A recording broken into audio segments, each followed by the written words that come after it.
অবশেষে কিন্তু টি-20 খেলা শুরু হয়ে গেছে। এখন বর্তমানে ব্যাটিং আছে বাংলাদেশ। সারাদিন ব্যাটিং এ ছিল গোপালগঞ্জ, অনেক ব্যাটিং করছে। এখন ব্যাটিং এ বর্তমানে বাংলাদেশ।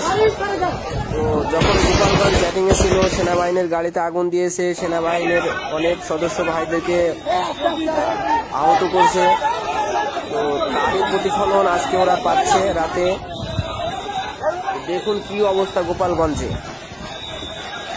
এই যে বাংলাদেশ সেনাবাহিনীর উপর যে ওরা হামলা করলো, ওরা কিন্তু চিন্তা করেনি যে এর পরিণাম কি হবে, কত ভয়ানক কালো রাত আসতে পারে, ওরা কিন্তু চিন্তা করেনি।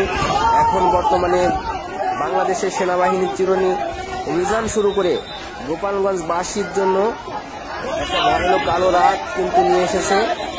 এরা আজকের পর থেকে যদি এদের জ্ঞান বিবেক বুদ্ধি যদি হয়, আর কখনোই এই আওয়ামী সন্ত্রাসীরা মাঠে নামবে না। বন্ধুরা, আপনারা ভিডিওটি বেশি বেশি করে শেয়ার করে দিন। আজকে টি-20 খেলা সত্যি অনেক গুরুত্বপূর্ণ একটা ম্যাচ। এই ম্যাচটা সবাইকে দেখার সুযোগ করে দিন। আপনারা অবশ্যই ভিডিওটি শেয়ার করে দিবেন, সবাইকে দেখার সুযোগ করে দিবেন। আজকের ম্যাচটা হচ্ছে সেরা ম্যাচ, ফাইনাল খেলা। এই ফাইনাল খেলাটা যেন সবাই দেখতে পারে। আরও অনেক ভিডিও আছে, সব ভিডিওগুলো একে একে দেওয়া হবে, সমস্যা নেই। আপনারা শেয়ার করতে থাকুন। আজকের খেলাটা অনেক জমে গেছে, আপনারা ভিডিওটি শেয়ার করে দিন।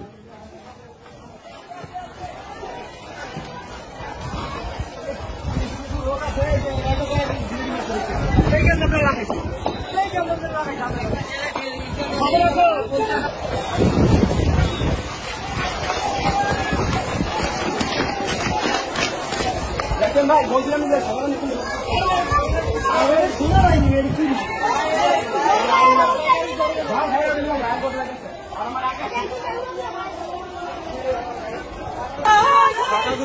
গুলি করে